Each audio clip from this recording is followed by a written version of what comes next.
Assalamualaikum warahmatullahi wabarakatuh.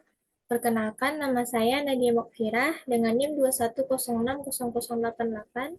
Saya pada mata kuliah Ekonomi Pembangunan 2 ini, saya akan membacakan materi mengenai kebijakan neraca pembayaran, utang, krisis keuangan, dan stabilisasi.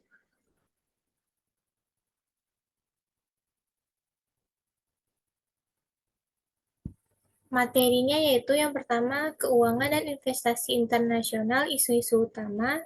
Yang kedua, pos-pos neraca pembayaran. Yang ketiga, persoalan defisit pembayaran. Yang keempat, akumulasi utang dan kemunculan krisis utang.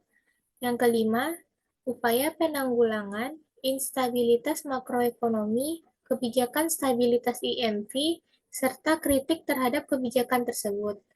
Yang keenam, hutang najis dan pencegahannya. Yang ketujuh, revolusi krisis hutang 1980 sampai 1960-an dan kerentanan yang berkesinambungan. Yang kedelapan, krisis keuangan global dan negara-negara berkembang. Yang pertama yaitu keuangan dan investasi internasional, isu-isu utama. Keuangan internasional adalah studi tentang bagaimana negara-negara berinteraksi dalam hal keuangan, termasuk perdagangan internasional, investasi, dan arus modal. Investasi internasional adalah investasi yang dilakukan oleh investor dari satu negara ke negara lain. Dalam studi keuangan dan investasi internasional, isu-isu ini harus dipertimbangkan untuk memahami bagaimana negara-negara berinteraksi dalam hal keuangan dan investasi. Isu-isu utama dalam keuangan dan investasi internasional adalah sebagai berikut. Yang pertama, perdagangan internasional. Perdagangan internasional adalah pertukaran barang dan jasa antara negara-negara.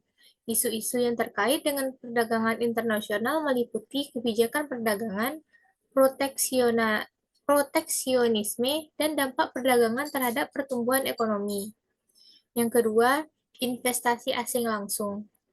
Investasi asing langsung adalah investasi yang dilakukan oleh perusahaan dari satu negara ke negara lain.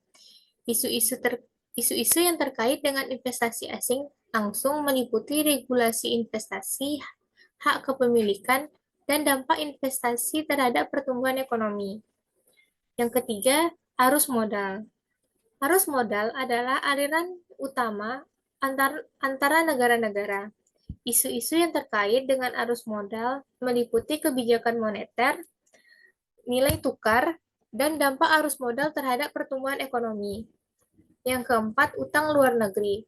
Utang luar negeri adalah utang yang dimiliki oleh suatu negara terhadap negara lain. Isu-isu yang terkait dengan utang luar negeri meliputi kebijakan utang, risiko utang, dan dampak utang terhadap pertumbuhan ekonomi. Yang kelima, krisis keuangan internasional. Krisis keuangan internasional terjadi ketika terjadi ketidakstabilan di pasar keuangan global. Isu-isu yang terkait dengan krisis keuangan internasional meliputi penyebab krisis, dampak krisis, dan upaya untuk mencegah krisis. Yang keenam, pengaruh organisasi internasional. Organisasi internasional seperti IMF dan Bank Internasional memiliki peran penting dalam keuangan dan investasi internasional. Isu-isu yang terkait dengan pengaruh organisasi internasional meliputi peran organisasi, kebijakan organisasi, dan dampak organisasi terhadap pertumbuhan ekonomi. Yang kedua, pos-pos neraca pembayaran. Neraca pembayaran adalah catatan sistematik tentang transaksi ekonomi internasional antara penduduk suatu negara dengan penduduk negara lain dalam jangka waktu tertentu. Terdapat beberapa pos dalam neraca pembayaran. Pos-pos ini harus seimbang. Artinya, total surplus dari transaksi berjalan, transaksi modal, dan transaksi finansial harus sama dengan nol. Jika neraca pembayaran suatu negara mengalami defisit, maka negara tersebut harus mencari sumber pendanaan dari luar negeri untuk menutupi kekurangan tersebut. Sebaliknya, jika neraca pembayaran suatu negara mengalami surplus, maka negara tersebut dapat menginvestasikan kelebihan pendapatan tersebut ke luar negeri.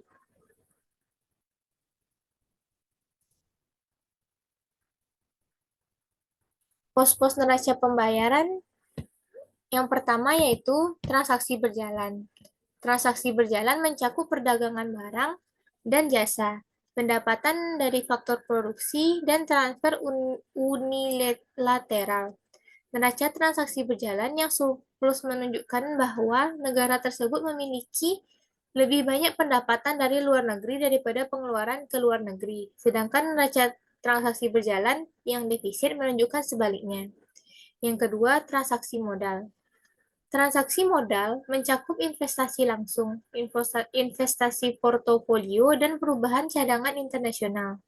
Neraca transaksi modal yang surplus menunjukkan bahwa negara tersebut menerima lebih banyak investasi dari luar negeri daripada yang diinvestasikan ke luar negeri. Sedangkan neraca transaksi modal yang defisit menunjukkan sebaliknya. Yang ketiga, transaksi finansial. Transaksi finansial mencakup pinjaman dan pemberian pinjaman antar negara, serta perubahan kepemilikan aset dan kewajiban finansial. Neraca transaksi finansial yang surplus menunjukkan bahwa negara tersebut menerima lebih banyak pinjaman dari luar negeri daripada yang diberikan ke luar negeri. Dan neraca transaksi finansial yang defisit menunjukkan sebaliknya. Yang ketiga yaitu keuangan personal defisit pembayaran. Defisit pembayaran adalah kondisi di mana nilai impor suatu negara lebih besar daripada nilai ekspornya. Defisit pembayaran dapat berdampak negatif pada perekonomian suatu negara seperti melemahnya nilai tukar mata uang dan menurunkan cadangan devisa. Oleh karena itu, pemerintah perlu mengambil tindakan untuk mengendalikan defisit pembayaran seperti dengan meningkatkan ekspor, mengurangi impor, atau menarik investasi asing.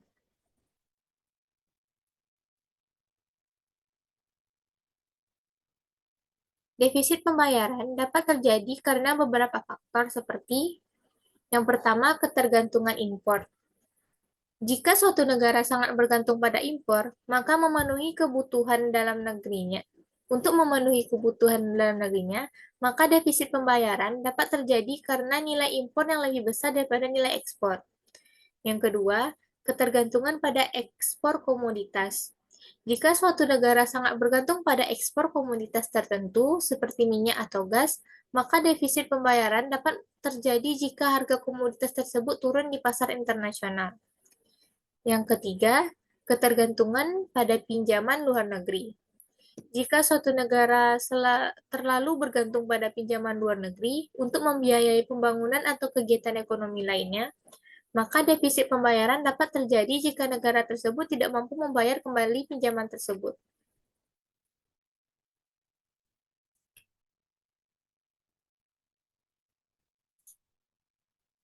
Yang keempat yaitu akumulasi utang dan kemunculan krisis utang.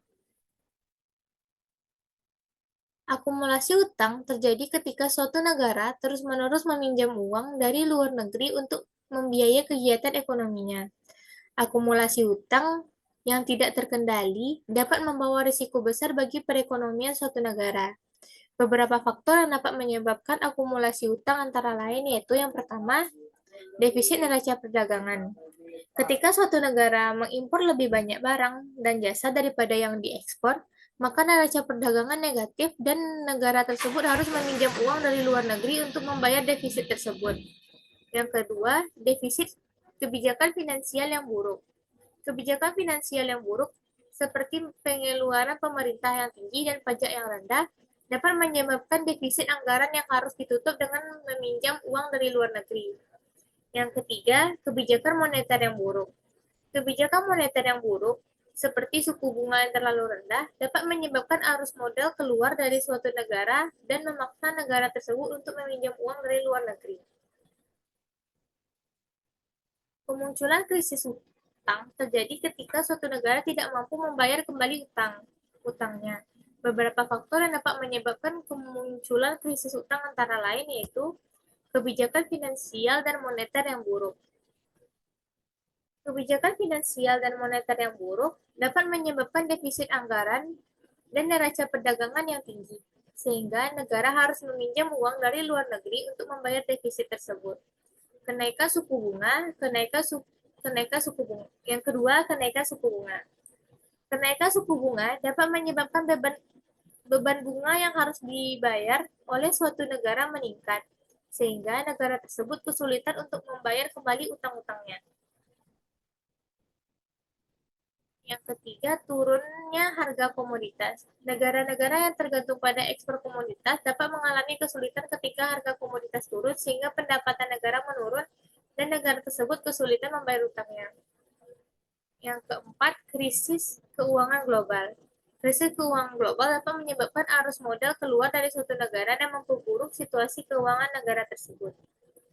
Untuk mencegah kemunculan krisis hutang, suatu negara harus mengelola hutang-hutangnya dengan baik dan memperbaiki kebijakan finansial dan moneter yang buruk, sehingga suatu negara yang harus berupaya untuk meningkatkan penerimaan devisa dan mengurangi ketergantungan pada ekspor komoditas. Yang kelima, penanggulangan, upaya penanggulangan instabilitas makroekonomi, kebijakan stabilitas IMF, serta kritik terhadap kebijakan tersebut.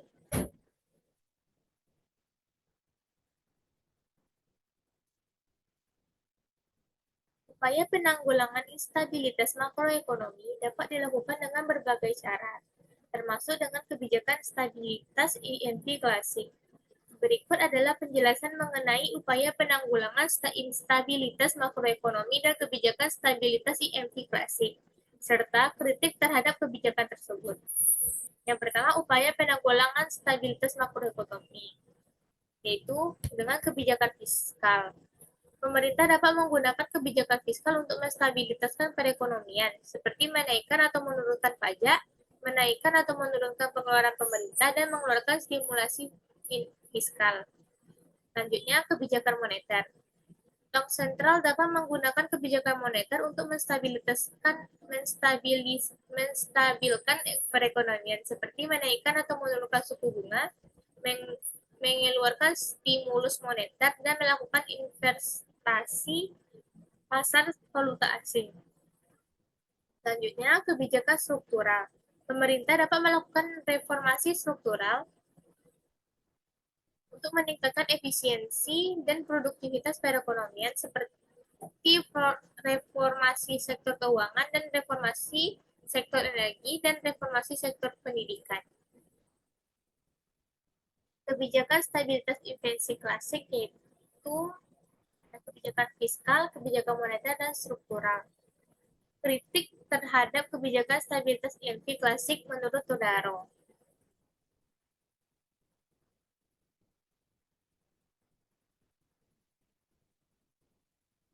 Yang pertama, kebijakan fiskal. Kebijakan pengeluaran pemerintah dapat memperburuk resesi ekonomi dan mengurangi kesejahteraan masyarakat. Selain itu, kebijakan peningkatan pajak dapat mengurangi daya beli masyarakat. Yang kedua, kebijakan moneter. Kebijakan menaikkan suku bunga dapat memperburuk resesi ekonomi dan mengurangi investasi.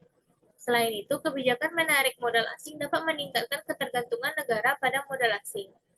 Yang ketiga, kebijakan struktural. Kebijakan privatisasi dan deregulasi dapat mengurangi akses masyarakat terhadap layanan publik dan meningkatkan ketimpangan sosial. Selain itu, kebijakan ini dapat memperburuk kondisi lingkungan dan kesehatan masyarakat. Selanjutnya, utang najis dan pencegahannya. Utang najis atau odious debt adalah istilah yang digunakan untuk menggambarkan utang yang diperoleh oleh pemerintah suatu negara dengan tujuan yang tidak bermanfaat bagi rakyatnya, seperti untuk membiayai korupsi atau penggunaan dana yang tidak transparan. Pencegahan terhadap utang najis dapat dilakukan dengan berbagai cara. Yang pertama yaitu dengan transparansi dan akuntabilitas. Pemerintah harus memastikan bahwa penggunaan dana publik dilakukan secara transparan dan akuntabel, sehingga dapat dipertanggungjawabkan kepada rakyat. Yang kedua, pengawasan dan kontrol. Pemerintah harus memiliki sistem pengawasan dan kontrol yang efektif untuk memastikan bahwa dana publik digunakan dengan tepat sasaran. Yang ketiga, penghapusan utang najis. Jika suatu negara memiliki utang najis, maka pemerintah harus berupaya untuk meminta penghapusan tersebut. Dengan menetapkan tindakan pencegahan tersebut, diharapkan dapat mengurangi risiko terhadap utang najis dan memastikan bahwa dana publik digunakan untuk kepentingan yang bermanfaat bagi rakyat. Yang ketujuh, revolusi krisis utang 1980 sampai 1990-an dan kerentanan yang berkesinambungan.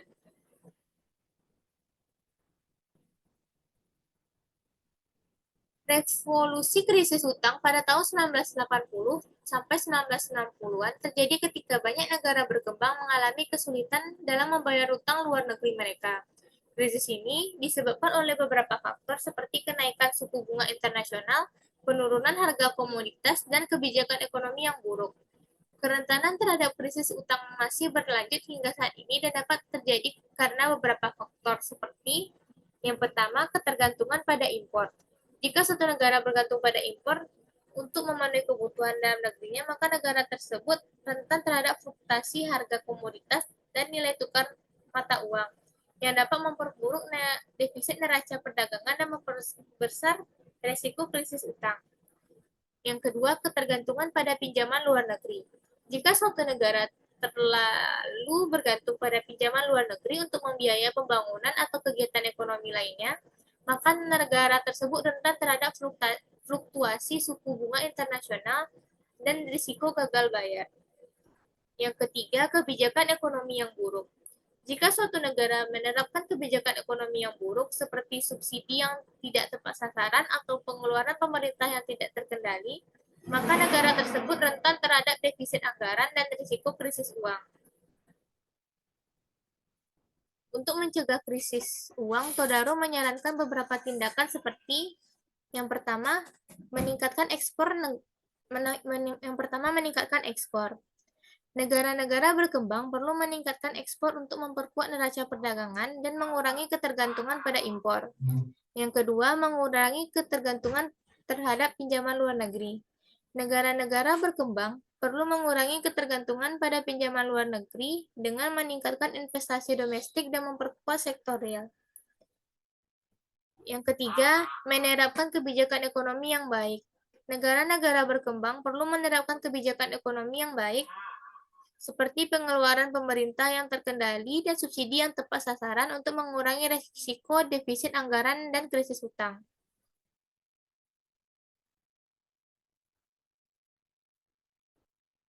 Materi selanjutnya yaitu krisis keuangan global dan negara-negara berkembang.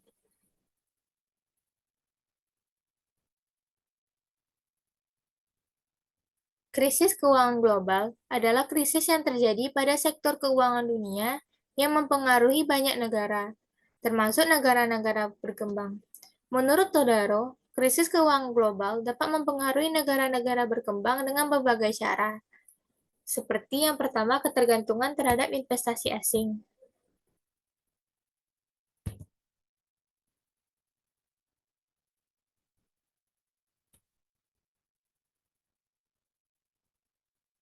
Jika suatu negara terlalu bergantung pada investasi asing untuk membiayai pembangunan atau kegiatan ekonomi, maka negara tersebut rentan terhadap fluktuasi pasar keuangan global dan risiko keluarnya modal asing. Yang kedua, ketergantungan pada impor.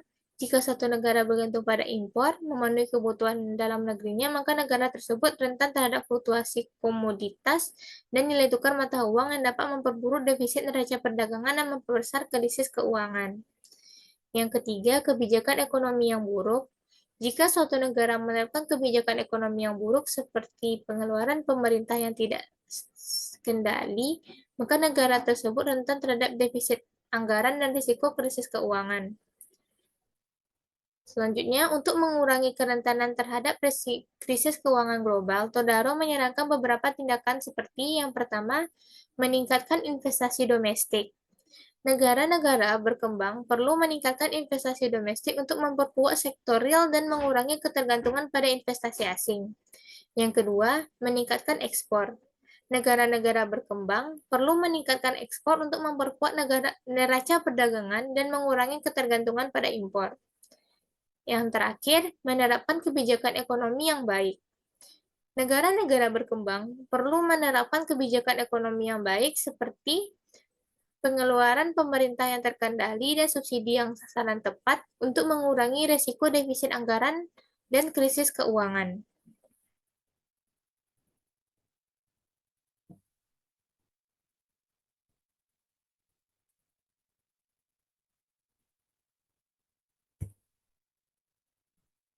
Sekian materi yang bisa saya jelaskan.